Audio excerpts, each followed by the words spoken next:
think that my government needs to be honest with Canadians. With the rollbacks that we've seen over the past few months on different climate change measures that have been adopted over the years by me and some of my predecessors, it is impossible to see how we achieve our 2030 targets. One of the things that was difficult with the agreement was the fact that we had made an agreement with Elizabeth May from the Greens to support us in the budget by not including a specific subsidy to oil and gas. This was not a genuine gesture on our part. She supported us in good faith. I don't think she will support us moving forward. I think that bridge has been burned.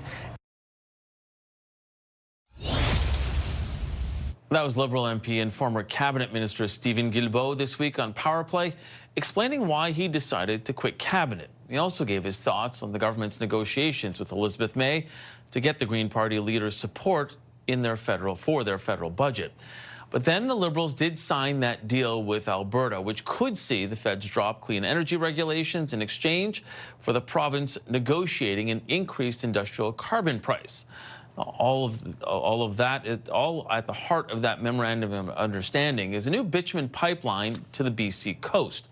We're also hearing from May, who spoke with our Vashi Capellos for an interview on CTV's Question Period, which will air this weekend. So will May support the Liberals again? I would make sure we had economic sovereignty built on a decarbonized economy. We could do it. We could still do it until they change directions, make a mid-course correction on this PMO. They won't have my support. So the question was, though, have you ruled out supporting them on other matters of confidence? I didn't hear a specific answer. Is it unless they change? I can't vote confidence on their current policies, period. Now, some see the deal with Alberta as just the latest move away from the Trudeau-era climate policy. Two founding members of the government's Net Zero Advisory Board say that have stated that Prime Minister Carney ending the consumer carbon tax shortly after taking office. They mentioned that that was one of the issues. Now, that plus the signing of the Memorandum of Understanding were the final straw for my next guest. Joining me now are Catherine Abreu. She's the director of International Climate Politics Hub, and Simon Donner is a climate scientist and professor at the University of British Columbia. Thank you both for being here, and a reminder that they both did resign from the Net Zero Advisory Board in the last 24 hours.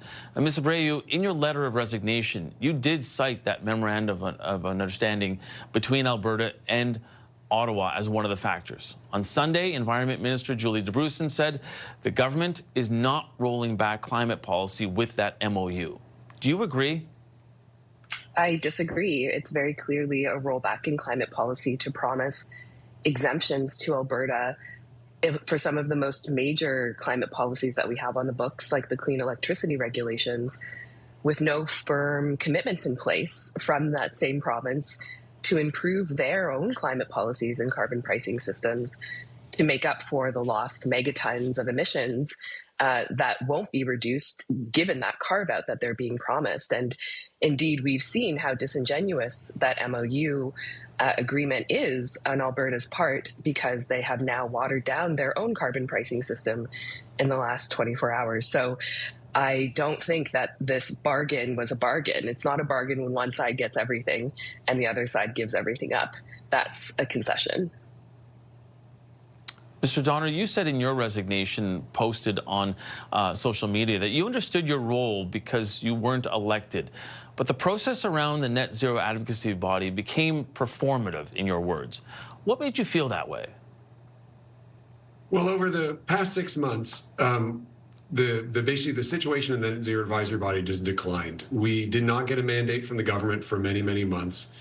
No effort had been made to replace the members that had moved on because their terms have ended. So we were really short people. We were short resources of staff and everything to work with.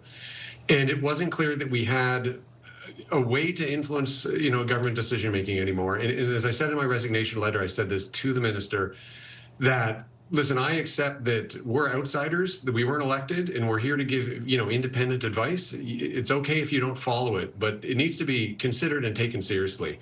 And I found the MOU basically just put it over the edge for me. I had been, as chair over the past 6 months, I had been basically, it felt like I was like plugging all the holes in the dam with every limb I could find.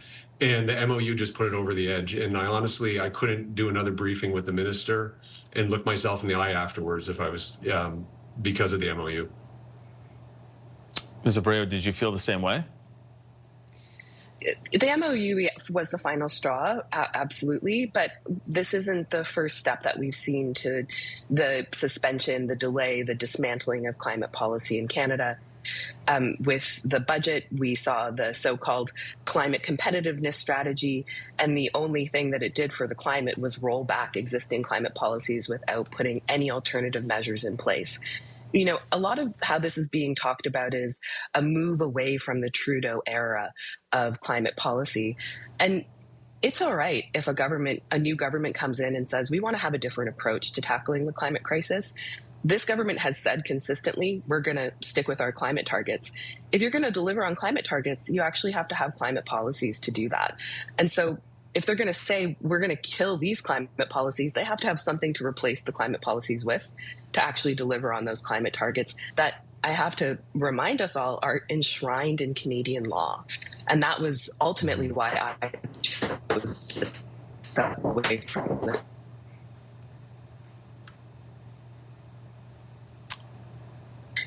Oh, it seems like we're having that body. We're just having an issue with Ms. Abreu's connection there. Mr. Donner, though, I wanted to ask you, we heard this week from former Environment Minister Stephen Guilbeault, who did leave another role in cabinet because he said he had a profound disagreement with Prime Minister Carney and his current climate policies. What does his resignation say to you about the current direction of the government's climate policy?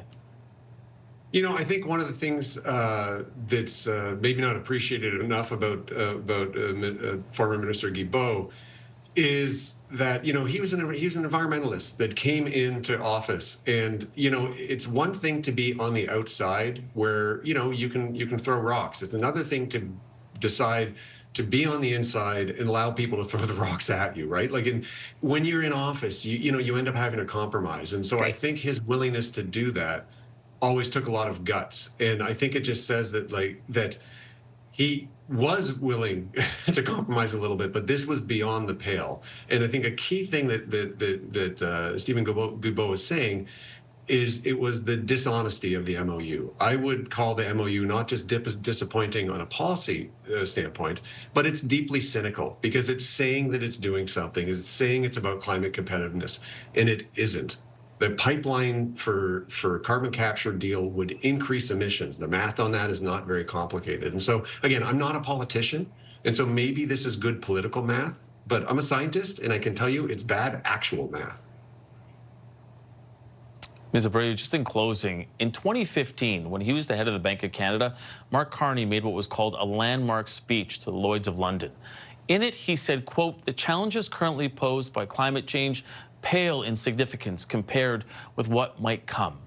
How do you reconcile with what you're hearing there from Mr. Carney, from what you're hearing from Prime Minister Carney in the last couple of weeks? I think most of us were expecting a lot more from Prime Minister Carney when it comes to climate action, but also when it comes to modernizing Canada's economy, to pair climate action with strong industrial planning that can bring the Canadian economy into the growing green economy that many of our global peers are already taking advantage of. I think we've seen a really disappointing lack of imagination and innovation so far from Prime Minister Carney in thinking about how we can develop projects, yes, to increase Canadian prosperity in a way that is aligned with meeting our climate goals. And our global peers like the UK, the EU, are doing just that. We're seeing economic success being tied directly to environmental protection. And we were even seeing that in the United States with the Inflation Reduction Act before Trump came in. So we're really falling behind in Canada and continuing to double down on a fossil fuel economy that really is not providing the dividends and sacrificing our ability to protect ourselves from an increasingly changing climate is not going to bring us into the economy of the future that I think many of us were hoping Prime Minister Carney would have the experience and the courage to do. Mr. Donner, I've only got about 20 seconds left, but I wanted to ask you about the trajectory that this country is on now in terms of trying to meet its climate goals and what you think of where we're going.